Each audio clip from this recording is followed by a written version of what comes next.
Bom dia, boa tarde, boa noite. Começando mais um episódio da Gregário. Eu fiz questão de começar esse episódio como eu começava o antigo podcast que eu fazia, que era o Coach Chat, que eu fazia com o entrevistado de hoje, o meu amigo Sérgio Borges. Sérgio, obrigado. Antes de mais nada, eu falei amigo porque eu te considero um amigo mesmo. Obrigado por você estar aqui e muito legal a gente reviver essa dupla, né? E quem sabe a gente faça isso mais vezes, mas antes de mais nada, obrigado mesmo por você ter aceitado o meu convite. Pô, é um prazer, né? A gente se diverte muito sempre conversando e é legal a gente ter essa oportunidade aí de estar falando sobre uma coisa que a gente tem uma paixão imensa, que é treinamento do ciclismo, triatlo, o que for, e com certeza vamos fazer mais. Isso Tamo aí. aí. A gente, para quem não sabe, a gente tinha um outro podcast chamado Eu Comecei Primeiro no Gregário, né? Todo mundo já acho que já sabe a minha história aqui. Depois acabei saindo e o Coach Chat era um pouco mais flexível. A gente não gravava toda semana, então a gente escolhia um tema, falava, ó, Sergião, vamos gravar, tal. Aí dava para ele, dava para mim, a gente, beleza, gravava. E assim, acabou sendo, né, ou se tornando um podcast de pessoas interessadas, principalmente na parte de treinamento, atualização de treinamento, tanto eu quanto o Sergião, a gente é muito focado nisso, e até a mudança aqui do Gregário com a saída do Álvaro foi justamente nessa questão, né, de falar um pouco mais sobre performance. A gente só falava disso lá, né? Então, porque a gente gosta muito do tema, e por isso que eu resolvi trazer o Sergião de volta para uma primeira volta, né, o primeiro retorno nosso, e muita gente também pediu, me pede até hoje para a gente voltar. A gente parou lá com 50 episódios, né, Sergião? E a gente tem certeza que o Sergião também deve receber mensagem para voltar e tal, quem era fã do podcast. Mas é lógico, agora eu estou aqui na Gregário com outros projetos também da minha área, né, que é o ciclismo. E a gente, quem sabe, faz um dia aí para fazer um retorno às telas, mas a ideia é a gente continuar aqui, pelo menos no Gregário, por um certo tempo. Sergião, vamos lá, porque hoje eu sou o entrevistador e você é o entrevistado, tá? Então, primeiro eu queria contar um pouco da sua história, que é uma história, assim, divina na parte de treinamento. Você que pegou aí a malicuia e se mandou do Brasil, né? Foi aprender, foi trabalhar nos Estados Unidos, né? Especificamente em San Diego, que é aí a capital do triatlon, acho que é até hoje. Na época era, eu acho que até hoje tem muita gente que pratica o triatlon em San Diego, antes mesmo de se espalhar, né, o triatlon ao longo do mundo aí. E aí eu queria contar um pouquinho também dessa sua história, cara. Então, porque muita gente não conhece. Quem ouvia lá o Coach Chat, talvez nos primeiros episódios, a gente até falou algumas coisas, mas aqui para quem está na Gregário, muita gente não te conhece, né? Porque você saiu do Brasil muito cedo. E eu queria contar um pouquinho da sua história, que é uma história bem, bem bacana. Então vamos lá, ó. Primeira coisa, que ano que você começou no esporte? E quando que você começou a trabalhar, né, com treinamento, a treinar triatletas? Eu comecei no esporte em 91, né? 1991 aí no Brasil. Meio que uma brincadeira entre amigos aí, uma aposta, né? Duvidavam que eu ia conseguir fazer um triatlon umas 6 semanas antes. Eu não tinha, nunca tinha andado de bicicleta, corrida, nada disso. E aí foi aquela correria aí para uma academia aí numa esteira, né? Eu lembro, fui tentar correr, meu coração chegava a 190, achava que eu ia morrer. Mas aí consegui fazer esse treino triatlo, até me surpreendi um pouco. Eu acho que eu fiquei entre os 5 assim na categoria. Eu falei, nossa, sem treinar nada, né? Eu acho que de repente eu posso ir um pouquinho melhor nesse negócio do esporte. E aí comecei a pedir para amigos, né, uma ajuda em termos de treinamento, né? Uma coisa meio informal aí no Brasil. Eu ainda trabalhava no mercado financeiro, né? Então trabalhava 10 horas por dia e acordava às 4 da manhã, ia correr, pedalar no escuro, na Marginal, aquele negócio, né? E depois eu mudei para o Rio de Janeiro e pedalava às 4:30 da manhã, ali na Leblon, Ipanema, e depois corria 8h30 da noite, ia dormir meia-noite, dormia 4 horas por dia, aquela vida que eu acho que muitos aí já passaram aí, né? Nessa fase Continuam de... passando, né? Naquela idade, É, quantos anos você tinha essa época? 91? 26, Não, acho. por aí, É, já eu era. sou. Bom, 92 eu fiz 18 anos, que eu, lógico, eu não me esqueço, né? Tira a carteira de motorista e tal. E como você É, tem 10 a mais do que eu, né? Acho que essa é a conta. sou de Então, você 64. tinha uns 28 anos, mais ou menos, 27, vai, para ser mais É, preciso. isso.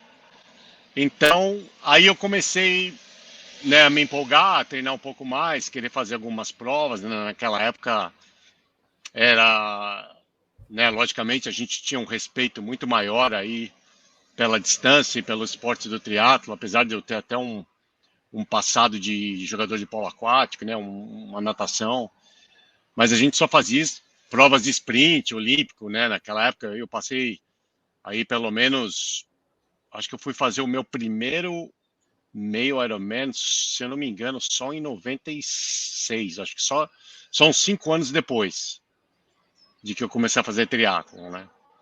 Mas aí em 95, meu pai teve um problema de saúde, acabou tendo um derrame, ficou paralisado. E foi naquele momento que eu falei, nossa, a vida é muito curta, se eu quiser fazer alguma coisa diferente da minha vida, eu tenho que fazer agora. Aí eu pedi demissão do banco, em 2 semanas peguei uma mala e fui para San Diego, não conheci ninguém.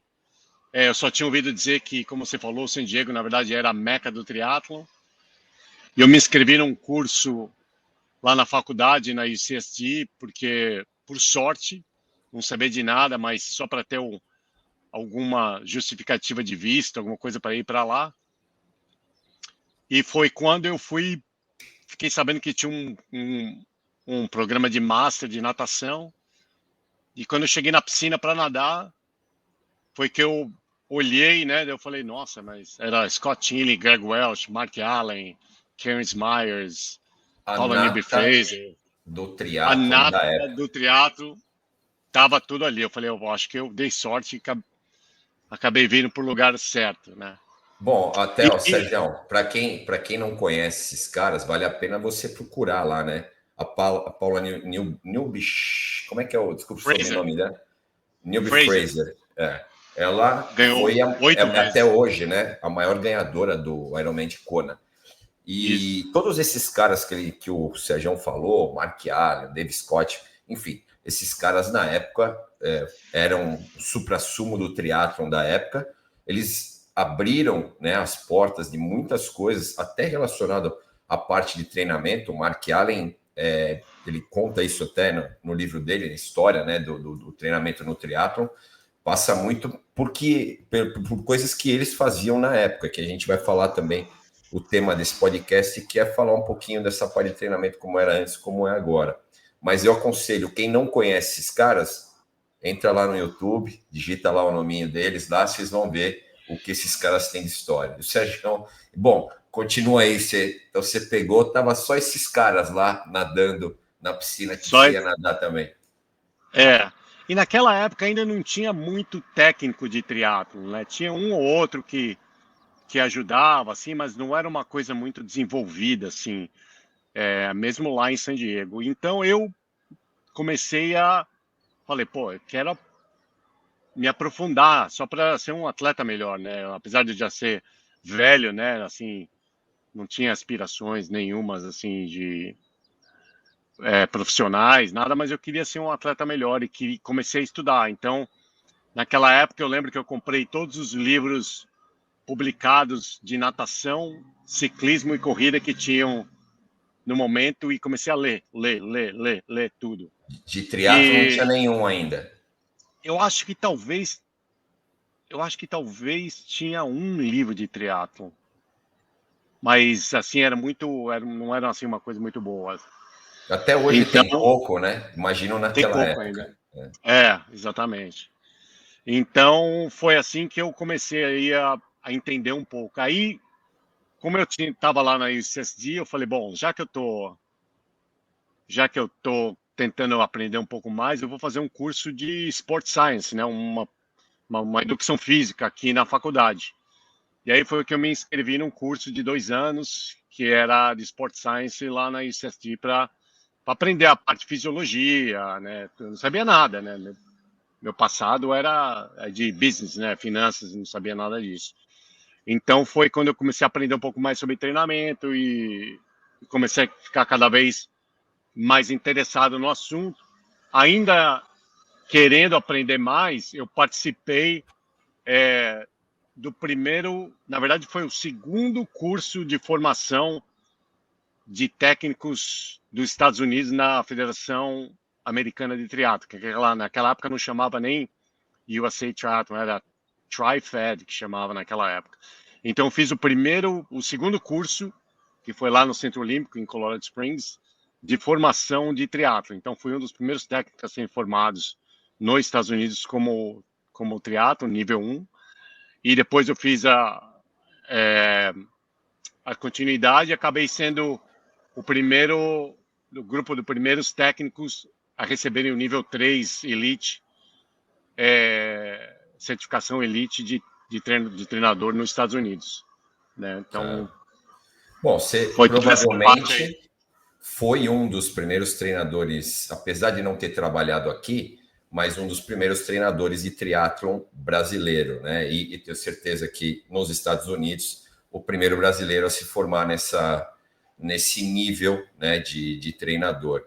E você também, Sergião, você não só recebeu a formação, mas você depois também foi formador, né?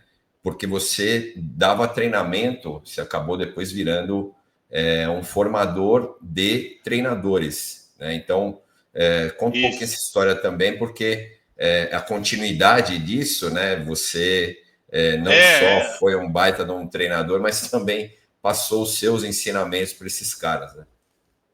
O que aconteceu é que, como tinham poucos. Porque naquela época, para você ser um atleta de nível 3, né, o atleta elite, você tinha que ter muita experiência de treinamento, você tinha que ter treinado atleta de seleção olímpica, de seleção americana, atleta profissional. E eu já havia trabalhado logo em 90 acho que foi 98 mesmo, já havia trabalhado como assistente técnico da seleção americana com a técnica Michelle Blessing. Aliás, é interessante, né? Porque naquela época ela já aplicava esse conceito de double threshold, né? De treino duplo de lactato que os noruegueses falam agora, que falam que é uma novidade, né? Mas isso aí já existia, pessoal, desde 98, pelo menos antes, provavelmente, mas que eu conheci. E eu fui convidado para começar a dar, para ser um dos palestrantes nas certificações de nível 1 e nível 2 de treinadores de triatlo na Federação Americana. Então, dei muita palestra em todas as áreas de natação, ciclismo, corrida, biomecânica e treinamento, tudo nessa época, né? Eu já tinha feito. E eu acabei também, eu fui um dos palestrantes convidados para falar no Endurance Exchange, que foi o maior seminário de treinamento de endurance que teve no mundo, que também foi promovido, foi da época do Covid, inclusive, né? Eu estava até no Brasil, esse que eu lembro que eu gravei virtualmente, e eu acho que isso é legal, ter sido reconhecido, ter sido convidado para palestrar sobre treinamento nesse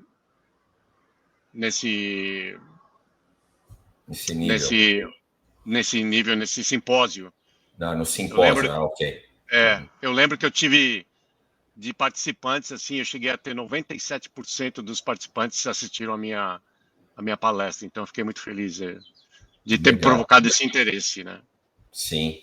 Bom, ao todo você ficou mais de 25 anos, né, nos Estados Unidos. E assim, ó, a tua escolha de trabalhar, né, porque eu não sei se você teve algum contato com o triatlon brasileiro nessa época, né? Ou se alguém também fez contato daqui para que você pudesse fazer algum tipo de trabalho no Brasil. Se não fez, foi uma pena, né? Porque com toda essa formação, certamente você iria acrescentar, né, muito mais. Eu fiz, por exemplo, uma pós-graduação aqui no Brasil mesmo, de certificação nível 3 para triatlo, isso em 2012, e eu me pergunto até hoje por que o Sérgio não estava nessa pós-graduação, porque certamente naquela época você poderia já acrescentar muita coisa a esse curso, não que o curso tenha sido ruim, pelo contrário, na época ele foi subsidiado, né, pela CBTRI, eles trouxeram muito treinador bom, todos eles praticamente de fora, foi um outro, ainda tinha quem era o coordenador do curso era o Antônio Carlos Gomes, recém-chegado da Rússia, enfim, foi um curso bem legal, mas certamente você teria também essa capacidade de estar lá ensinando as pessoas que participaram desse curso. Mas o que eu queria saber, se você teve algum contato, né, com o triatlo, mesmo 25 anos fora, você teve algum contato com o triatlo brasileiro nessa época? Não, na verdade nunca tive, né? A única coisa que eu tive várias vezes foram técnicos brasileiros que chegaram a vir para San Diego, né, para fazer um tempo de treinamento comigo, né, de aprender metodologia, né, de ter uma ideia como era o treinamento. Eu tive vários técnicos aí do Brasil que vieram passar um tempo comigo aqui nos Estados Unidos. Eu acho que também porque eu sempre gostei de descobrir coisas inovadoras em relação ao treinamento, né? Em 98, eu fui o primeiro técnico, inclusive, a lançar um programa infantil de treinamento de triatlon aqui, o primeiro técnico a usar um power meter aqui aqui na Califórnia, nos Estados Unidos, em 98, né? Eu comecei a fazer teste de lactato 98. em 98, e comecei a fazer teste. Naquela época era o SRM, que era um tijolo que ficava em cima do. Sim. O primeiro potenciômetro só tinha ele na época, né? Só tinha ele. Era uma Cyclops, fortuna. Eu era o lembro que eu acho preço que eu da paguei quase. bicicleta, né? Às vezes Eu acho mais que eu paguei caro. quase $5.000 naquele potencímetro. Foi um Caramba. absurdo.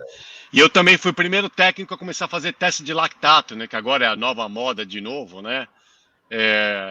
Aqui no mundo, né? Todo mundo só fala de LT1, LT2, agora é a moda agora. Mas eu já fazia teste de lactato. Na verdade, eu comecei com essa ideia quando eu conheci o técnico do Luc Van Lierde, que foi um campeão mundial de triatlo no Havaí. Eu conheci o técnico dele, o Ian Obrecht, que inclusive foi técnico de vários nadadores olímpicos brasileiros de natação, um técnico belga, e treinava muito atleta de nível olímpico, e ele foi um dos pioneiros assim a fazer muito treinamento usando lactato, e inclusive escreveu um livro muito interessante, que foi a base da minha teoria da periodização inversa que eu publiquei no Centro Olímpico em 2003. E foi mais ou menos baseado nesse livro. Ele não falava isso diretamente, mas a ideia era isso, e eu acabei adaptando aquela ideia que ele passou sobre treinamento de natação para o triatlo e lancei essa metodologia que foi publicada no Centro Olímpico em 2003, né, de Você não quer periodização explicar inversa. um pouquinho sobre a periodização inversa? Seria legal, só para as pessoas entenderem. Acho que todo mundo que ouve a gente aqui tem já uma noção do que é uma periodização. A gente tem vários tipos de periodizações e hoje, né, as mais comuns, né, que estão sendo usadas, a polarizada, a piramidal. Agora se fala muito do método norueguês, que o Sérgio aí já citou algumas partes, né, do double threshold, dos testes de lactato são feitos, né, nesse método. Mas vamos falar um pouquinho, então, dessa metodologia inversa aí que você criou. A ideia da periodização inversa surgiu porque eu como atleta, né, treinando na metodologia mais conhecida, né, que a gente tem, né, da periodização tradicional aí, que a gente aprendeu que fazer aquele treino de base super longo, né, zero intensidade, aquele volume. Eu comecei a perceber que eu estava com aquele volume, eu estava atingindo um pico de fitness aeróbico assim muito cedo, e no meio da temporada eu estava começando a me sentir mais cansado e meio lento e irrelevante. Fora que todo esse treino longo e devagar que foi feito que a gente fazia na produção de base, me fazia perder muito a minha eficiência mecânica, né? Toda aquela velocidade de natação, corrida e força, explosão e pica da bike, eu acabava perdendo, e é como se eu tivesse que refazer isso tudo de novo, né? O que é uma dificuldade muito grande se você atleta já tentou passar por isso. Então a minha idade era trabalhar a eficiência mecânica, né?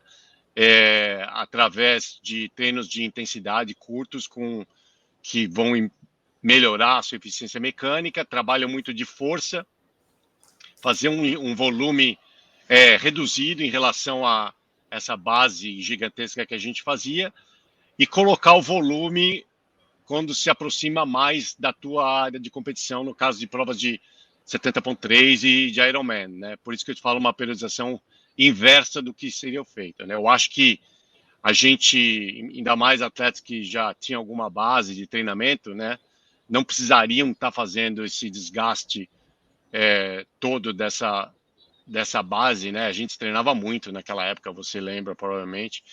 E a gente ficava um atleta que poderia fazer 2 Ironman seguidos, mais lento, né? Então, é uma coisa que... E eu já falava isso, né? Desde aquela época. Eu falei, olha, a gente teria que estar treinando como esses atletas de curta distância estão treinando. E o pessoal totalmente falava, não, imagina, isso aí... Existia aquela diferença. Não, esses são atletas de prova curta, agora tem uns atletas de Ironman. Eu falava, não, esses são os atletas mais eficientes do planeta que, na hora que eles forem para o Ironman, eles vão destruir qualquer outro atleta, e é o que a gente está vendo hoje em dia, né? Você vê, não tem um atleta hoje que é campeão de Ironman que não veio das provas de uma prova mais curtas. Isso é uma relação diretamente ligada à eficiência mecânica, né? São atletas mais rápidos na natação, ciclismo e corrida. E o ciclismo é a mesma coisa, né? Eu acho, por eles terem passado por aquela fase de treinamento de muito power, explosão, acelerações, né? Eles acabaram desenvolvendo um VO2, né? E um sistema energético aí que muito atleta de Ironman nunca faria naquela época, né? Só que ninguém sabe, a gente sabe isso, né? Você aplica isso nos seus atletas, que eu sei. A gente sabe a importância disso no treinamento aí de um atleta hoje em dia, né? Até amador, qualquer nível, para não só para otimizar o tempo, mas também para melhorar a performance, né? Esse período de formação é um período super importante, né? E a gente tem, sim, vários atletas que vieram no ciclismo, do ciclocross, do mountain bike. A gente tem o caso do Roglic, né? Que veio do salto, né? No esqui. Então, vários atletas que se formaram em esportes que a gente hoje fala esforço de curta duração, atletas que vieram da pista, né? Que é um outro esporte, né? Eu falo que é um outro esporte. E é importante até falar um pouquinho da periodização, né? O pessoal pergunta muito sobre isso para a gente, que a periodização, essa primeira que o Sergião comentou, ela foi criada, imagina que, acho que se eu estou errado, tá? Década de 60, e por 2 russos, né? Basicamente foram 2 conceitos, um mais linear e um outro blocado, né? Matveev mais linear, o Oliver Kochanski mais blocado. Só que é importante dizer que elas foram criadas para esportes mais assim, com curta duração, né? Mais de uma energia mais alta, mas de esforço de curta duração. Não para esportes de endurance, que naquela época não era, né? A gente tinha pouquíssimas provas de longa duração na Olimpíada. Então, basicamente, a periodização foi criada para esportes de esforço de curta duração. E aí eles tentaram até trazer, né, isso para o esporte de endurance. Imaginam um Ironman, pô, meu melhor tempo, de Ironman foi, sei lá, não lembro, mas 10 horas e meia. Então, pô, eu tô ali 10 horas e meia.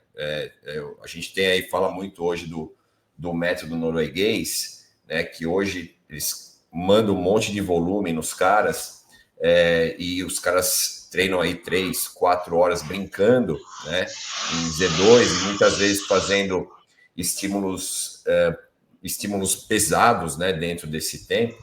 Então, criou-se outros conceitos, como as que eu falei, né, da piramidal e polarizada, que se encaixam melhor em esportes de endurance, né, onde você tem um esforço de longa duração.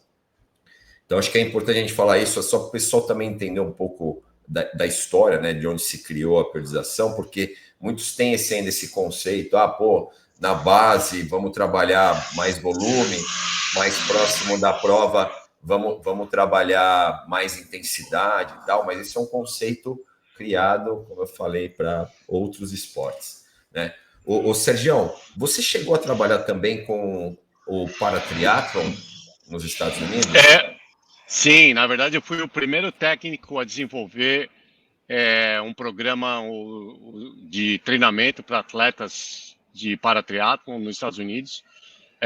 Eu fui parte do primeiro camp de alta performance no Centro Olímpico, né, e de paratriatlo, que foi pela Challenge Athletes Foundation também pela primeira vez. E eu fui o técnico que organizou e dirigiu o formato de treinamento, né. Eu trabalhei com vários atletas, né, dos atletas olímpicos que foram para o Japão, eu cheguei a treinar todos os 9 atletas que foram representar os Estados Unidos lá, e inclusive campeão de Ironman do Havaí, de cadeirante, né, quer dizer, várias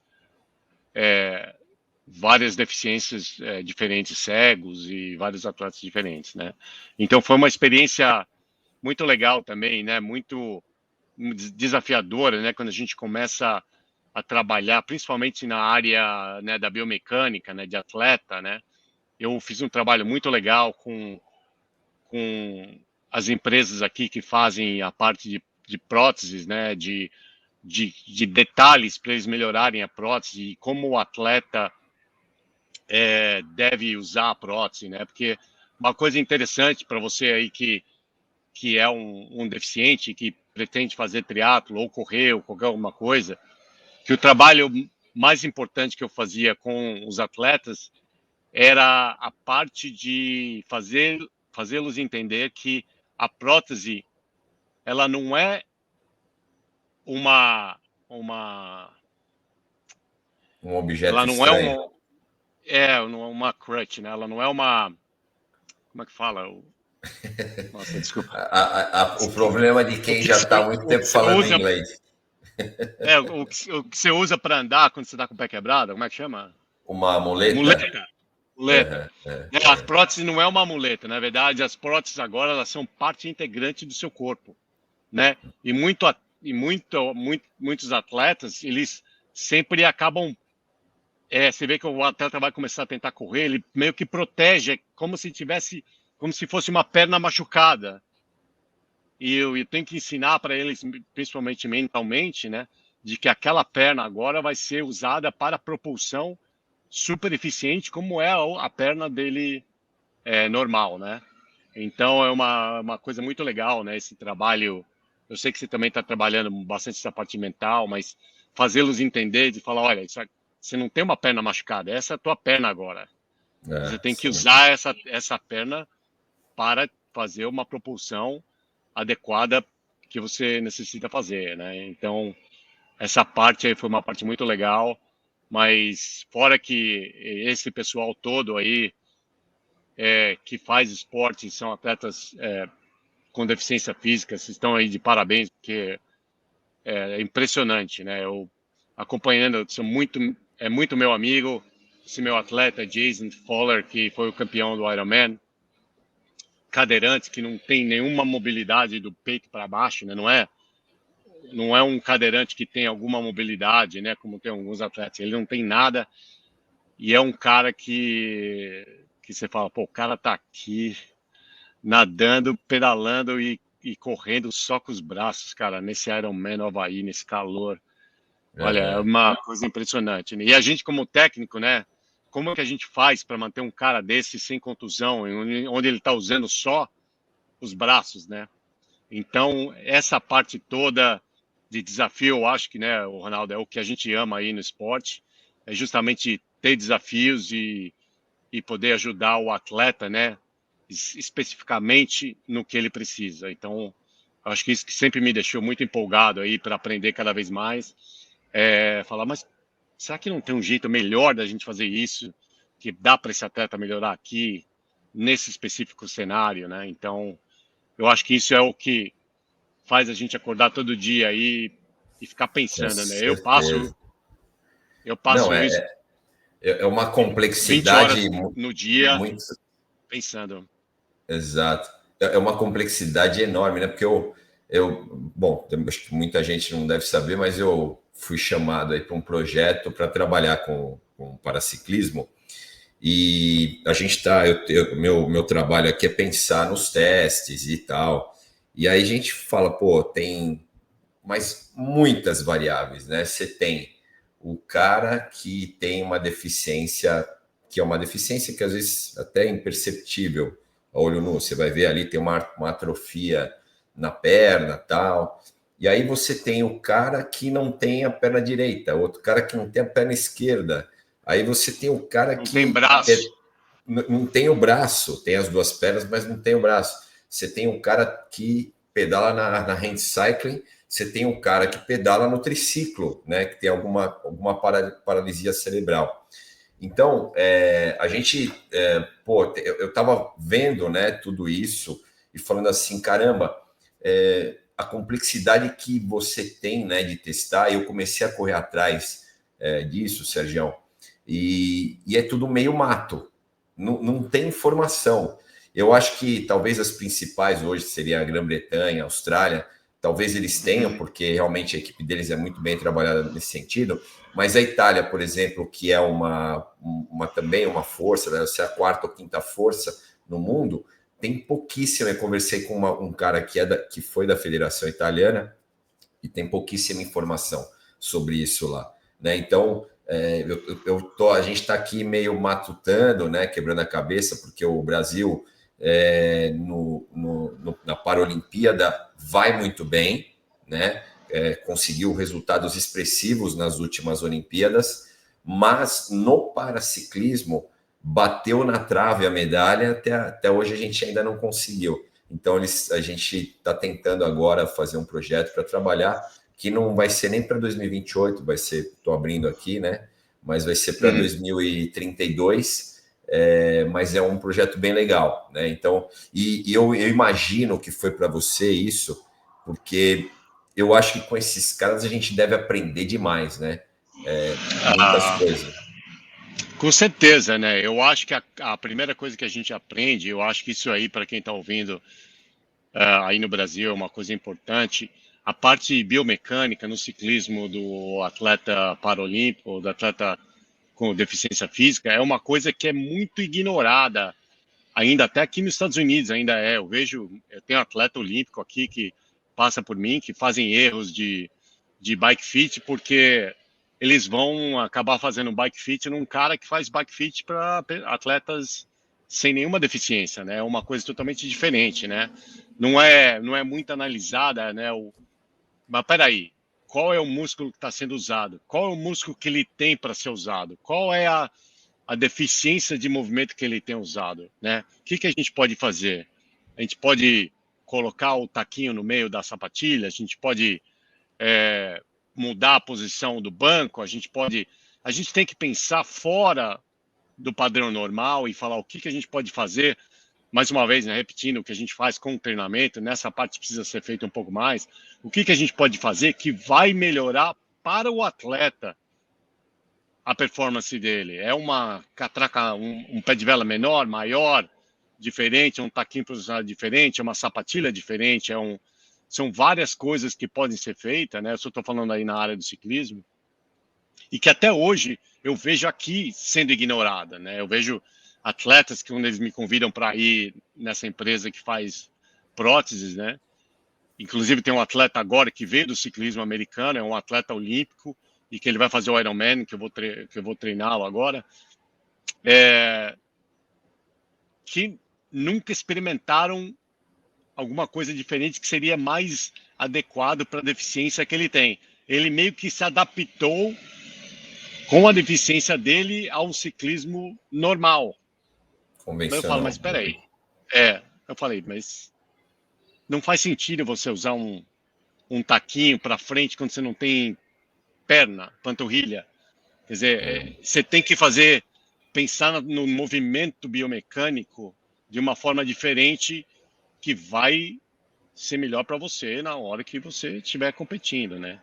Mas eu acho que esse trabalho que você está fazendo aí, acho que o mais legal desse trabalho é a gente realmente, a satisfação que dá quando a gente consegue ajudar, né, um atleta desse a seguir um sonho dele, né, que eu tenho muitos atletas que o sonho seria fazer um triatlon, né, ou fazer um Ironman, ou outros atletas que têm um sonho olímpico, né, que já é uma coisa aí mais, um pouco mais difícil, né, mas sim, é uma coisa muito legal que você está fazendo aí. Legal. Sergião, eu queria voltar no tema treinamento agora, porque é o seguinte, eu sei que você é de uma época, você começou até a treinar, eu fiz aí 3 Ironmans, o meu último foi em 2009. O seu primeiro Ironman foi nos anos 90, né? Então, você pegou vamos falar assim, uma metodologia de treinamento diferente já da minha. A minha já era volumosa, a sua devia ser o dobro do volume que eu fazia. E eu queria que você manifestasse a sua opinião, né? Na verdade, a opinião agora. Porque, olha só, na época que você começou, muito volume.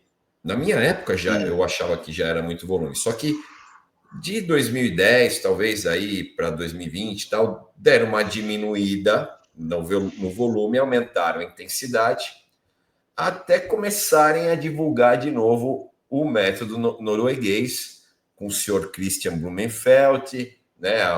O Alexander Vu, acho que é o nome do treinador, teste de lactato, volume nas alturas, com intensidade nas alturas.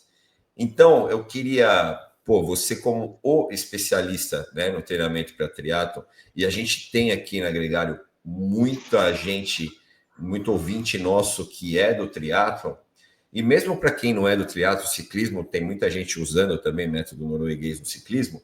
Eu queria que você desse a sua opinião. O que é certo, o que é errado? A galera pira, né? Porque o cara começa a fazer sucesso, né? Nós estamos agora na era dos pés de velas mais curtos, né? Que na época, eu lembro Miguel Indurain usando lá nos anos 90, mesma década que você começou a pedalar lá, a fazer o triatlo, usava 180, chegou a usar 190.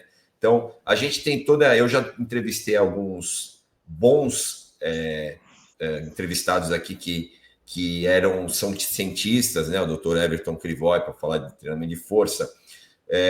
Num outro episódio, eu trouxe o Zé Luiz Dantas, que também é um cientista esportivo, treinador, e eles manifestaram aí a opinião deles, né, em relação a esse vai e vem da ciência, que na verdade nem é vai e vem, é só uma onda que fazem com a síndrome do último Dr. Everton Krivoy usou esse termo, a síndrome do último estudo, né? O pessoal pega um último estudo, que às vezes tem uma quantidade de amostra muito pequena tal, e divulga como sendo aquilo que mudou todo o conceito e tal, e não é bem assim, né? Mas a gente no triatlon sofreu ou sofre a mesma coisa, né? Entrando agora essa questão do método norueguês, a gente está vendo muito atleta trabalhando de novo um monte de volume e agora, além do volume, também a intensidade.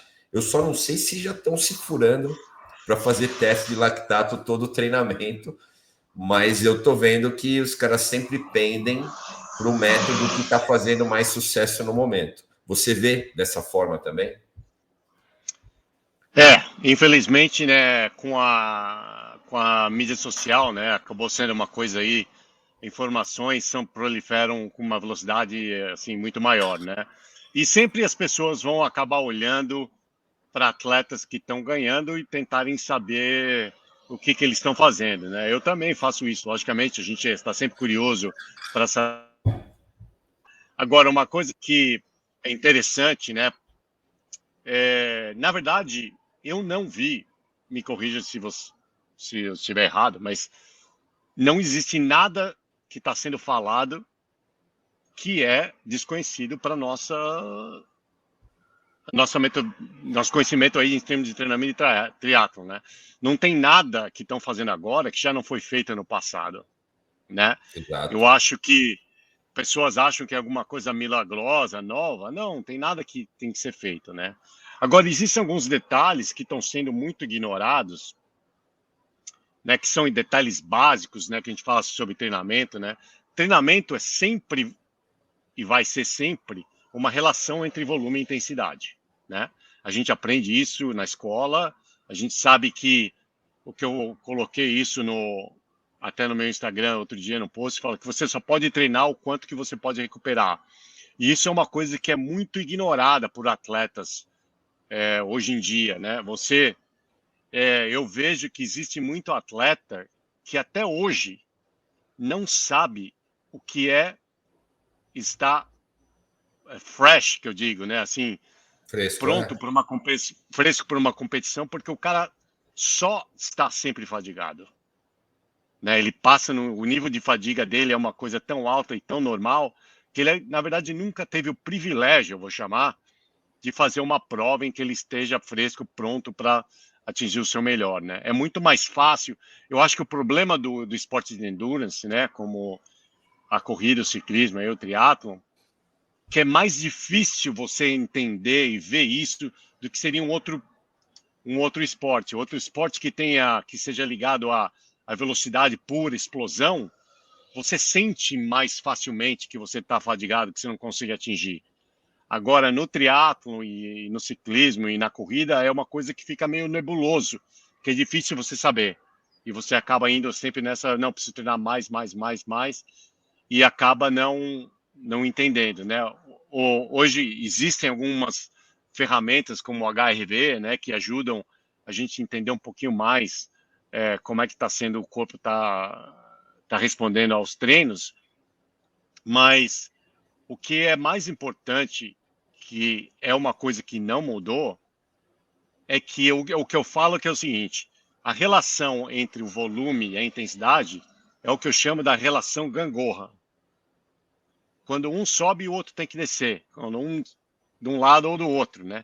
Não tem como na gangorra você vai subir os dois ao mesmo tempo, porque a gente sabe que isso aí é a receita de overtraining, de contusão e o que a gente acontece muito.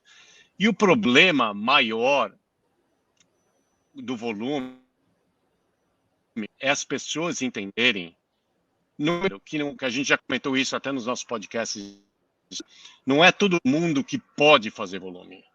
Não é todo mundo que teu corpo aceita volume de uma forma produtiva para ter ganho. Não é todo mundo que tem uma base como o norueguês. Se você for olhar a história desses atletas, Christian Blumenfeld e Gustav Iden, esses caras começaram nesse treinamento de volume alto quando eles tinham 13 anos de idade. Eles agora estão com 28. Quer dizer, eles estão fazendo isso há 15 anos para chegar a fazer onde eles estão, né? E agora a gente vê atletas aí, né, que de repente acha que agora vai fazer 35, 40 horas por semana de treino e esquece que essa adaptação que o corpo, não só fisiológica, mas estrutural, né, que o corpo tem que passar para aguentar esse tipo de volume, é uma coisa necessária. E a outra coisa... Sérgio, só entrando nesse coisa que você falou agora, nessa frase aí, né, em relação ao volume, a gente tem aí o livro, né, do método norueguês, eu tô lendo ainda, não finalizei, mas eles falam justamente isso que você falou. Lá, e eu uma vez entrevistei também o Arthur Bossi, que é um outro cientista que hoje trabalha num centro de treinamento lá na Polônia, e ele falou o seguinte: o norueguês é uma raça diferente, Palavras dele, assim, ele falou, cara, todo estudo que é feito com o norueguês é diferente, porque parece que os caras têm um VO2 mais alto. Por quê? Porque lá o esporte é muito disseminado. Você imagina que tem um investimento de um paizinho desse tamanho assim, tem um investimento de 400 milhões de dólares ano para o esporte, né? Então, poucas pessoas, muito dinheiro. E os caras, desde cedo, eles trabalham muito volume no treinamento, principalmente os atletas de endurance, óbvio, mas justamente nessa idade que você falou. Eles começam, o segredo do sucesso Na desses puberdade. atletas de endurance é justamente a adolescência, a puberdade, trabalhar um volume mais alto de treino, né? Eu achei legal falar sobre isso, porque você entrou nesse assunto, e o norueguês, a gente não pode comparar a população norueguesa com a população brasileira, né? E a gente vê aqui no Brasil esses erros que você está falando. Então, acho que era legal a gente falar até essa diferença, né, de ambiente, né, de organização. Não dá para a gente fazer o que os caras fazem, porque nós crescemos de uma outra forma. Né? Inclusive é legal, teve até um documentário muito interessante, acho que foi na ESPN, que falava, né, que o repórter foi para a Noruega para descobrir e falou, pô, como é que esses caras, esse país desse tamanho, os caras ganham 38 medalhas de ouro numa Olimpíada de Inverno. E tudo vem na base infantil, né, e juvenil do esporte. E uma delas, que é uma coisa muito legal, é que quase que todas as crianças na Noruega são meio que obrigadas a fazer esporte. E se a família não tem condição de pagar para a criança fazer o esporte, o governo paga. Então, não existe uma desculpa, na verdade, existe até uma pressão para que as crianças todas pratiquem bastante esporte. E uma coisa muito legal, que eu tinha falado isso numa apresentação que eu fiz para a Federação Americana no passado, de como a gente melhorar o programa aqui de triatlo, era falar de aumentar a diversidade das crianças até a puberdade e só provocar especificidade acima dos 13 anos, que é o que o norueguês faz lá, né? Sim. Eles incentivam a criança a fazer vários esportes diferentes, eles desincentivam a competitividade muito cedo, para não dar uma pressão mental na criança. Eles querem que a criança 12, se né? divirta. Isso, exato. Até os 12, 13 anos. Só que daí depois começa, né, esse treinamento Especialização. sério. Então eu Na acho que hoje. verdade, acho que até os 10 é brincadeira, né? É brincar na rua, é se divertir. Dos 10 aos 12, eles são inseridos mais no esporte que eles optarem, né? E aí a fase de especialização é competição, porque eles também eles não motivam, né, as crianças a competirem até os 12 anos. E aí, após Isso. os 12 anos, aí é a fase de especialização e competição. Né? Eu lembro que, inclusive, eles faziam um campeonato, acho que de futebol, alguma coisa assim, e não tinha placar. Era Legal. interessante, Então, e voltando então nessa parte, né, do treinamento do volume, né, eu acho que é importante as pessoas entenderem isso primeiro, né, saber se você pode, né, aguentar esse volume de treino. E uma coisa que as pessoas não veem, né, que já, apesar de ter sido falado por eles, mas as pessoas continuam ainda não levando tão a sério, e a gente já falou isso várias e várias e várias vezes, que o maior problema do treinamento de esportes de endurance é o atleta entender a intensidade de treinamento, né? Então, esses caras, esses noruegueses que estão fazendo esses treinamentos, esses atletas, eles não erram intensidade. Então, isso é uma coisa que é muito importante para você que está assistindo, que está pensando em fazer alguma coisa desse tipo, né? Eles vão lá fazer um pedal de 200 quilômetros, eles não vão ficar postando corrida com um amigo no pedal de 200 quilômetros. Eles não vão lá ficar se mostrando pelo ego, deixar o ego entrar no caminho. Eles vão lá, param no meio do caminho, fazem um teste de lactato, eles andam com o medidor de lactato no bolso, eles medem em vez de eles estão na intensidade certa de treinamento o tempo inteiro. Por quê? Porque qualquer erro feito a nível de intensidade nesse volume que eles estão fazendo é fatal. Eu acho que eles até cometeram um erro como isso, né? Você vê que o Gustav Iden, né, o colega aí do Christian Blumenfeld, passou esses últimos 2 anos aí num overtraining, contusões e várias coisas que aconteceram, né? E o problema que eu acho, eu até estava vendo um podcast deles falando outro dia, que eles agora estão meio que se treinando sozinho. Eles meio que aprenderam pelo técnico dele, o técnico dele está deixando que eles próprios se treinem agora no momento. Legal. O que na teoria é uma coisa legal, porém, né, eu acho que não é todo atleta que tem a capacidade de olhar por cima, tirar o ego do caminho e falar o que é mais indicado para um atleta. Você vê, o Gustav Iden, por exemplo, estava falando, eu estava correndo 110 quilômetros por semana, isso agora em janeiro. Aí eu me machuquei, eu tô com uma dor, tô fazendo, mas tudo bem, mas eu ainda tô correndo 75 quilômetros por semana, o que é um absurdo de volume para qualquer atleta normal, né? Imagina 110 já é um absurdo, né? Mas é um atleta com 75, né? E você vê, né? Eu acho que o que eu falo, né? Se eu fosse um técnico de um cara desse, numa época desse, eu ia chegar e falar, calma, filho, calma. Nós estamos em janeiro de 2025. Você vai competir, teu objetivo é em setembro. Você tá com um problema de uma contusão agora, né? Eu acho que tá faltando aí um pouco aí esse olhar de alguém e falar calma, né? Então não deixa o ego de lado, deixa o desespero de lado, né? Vamos fazer uma coisa mais indicada. E para você que não tem esse acompanhamento nesse nível que esses atletas estão fazendo, é ainda mais perigoso utilizar essa metodologia que esse pessoal está usando.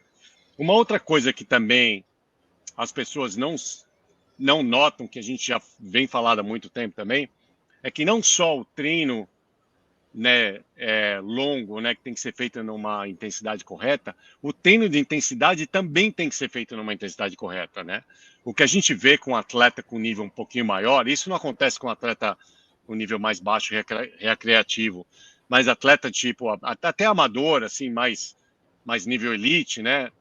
É que o cara acaba fazendo os treinos de intensidade sempre uma intensidade um pouco maior, né? É sempre aquele pensamento, não, se eu não acabar morto, esse treino de pista, esse treino não valeu. E a verdade é uma coisa que eu já falava isso há muito tempo, você também já deve ter falado para os seus atletas, você sabe que você fez um bom treino de corrida, de pista, é aquele que você acaba o treino, você fala, nossa, daria para fazer mais 2 ou 3. Esse é o ideal. No treino que você chega e acaba e fala, nossa, não dava para fazer mais nenhum, é aquele treino que você foi um pouquinho acima do que você devia ter feito. Não só como intensidade, como também em número de repetições.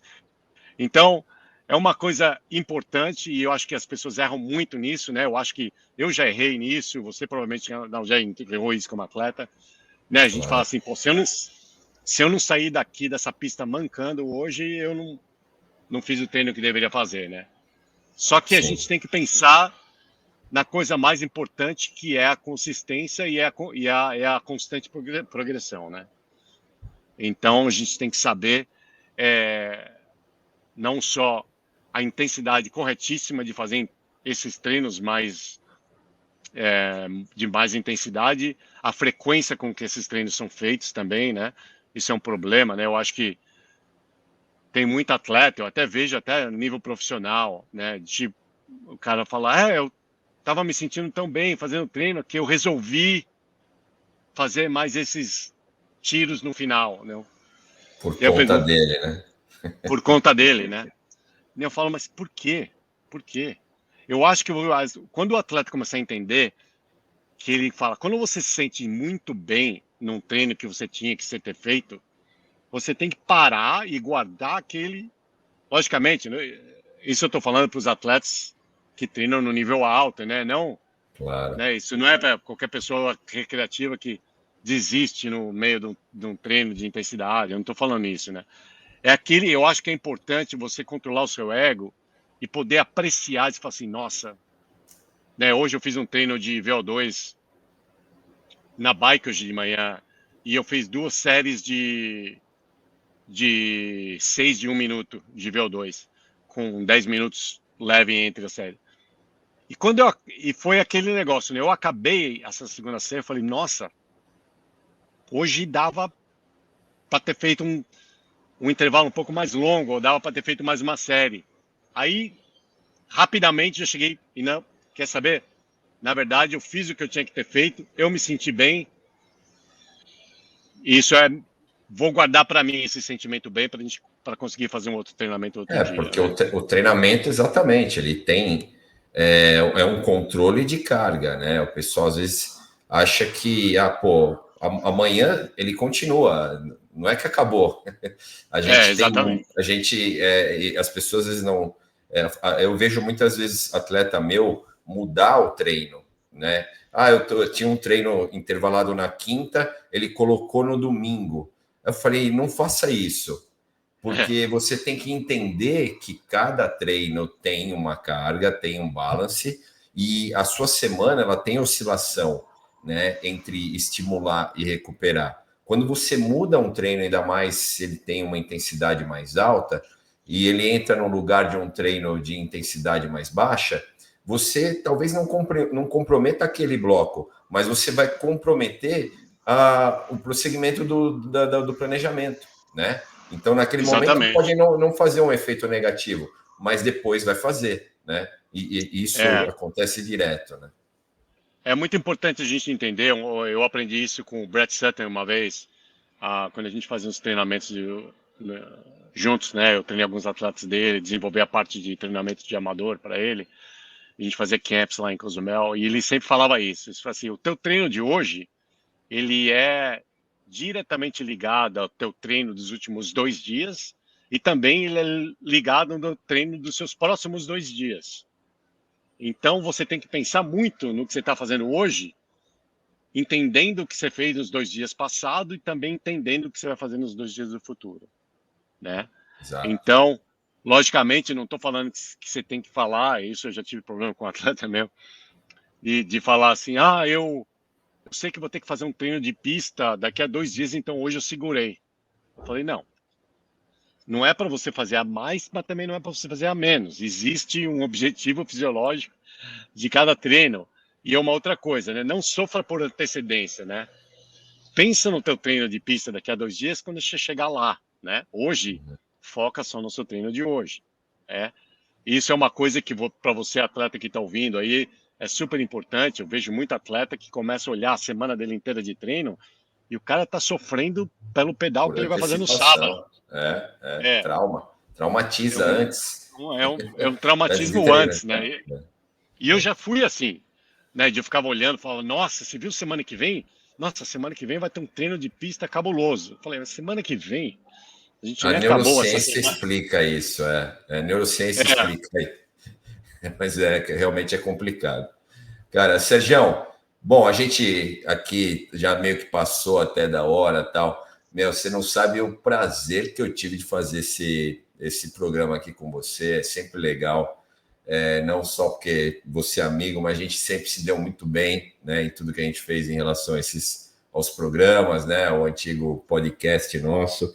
E eu, cara, certamente vou te chamar de novo, né? Para a gente reviver aí a dupla. E para aqueles que com estão certeza. esperançosos que a gente vai voltar um dia, continuem esperançosos, porque quem sabe a gente volta um dia a fazer o outro e continua fazendo esse aqui também, né? Mas, pô, obrigado mesmo.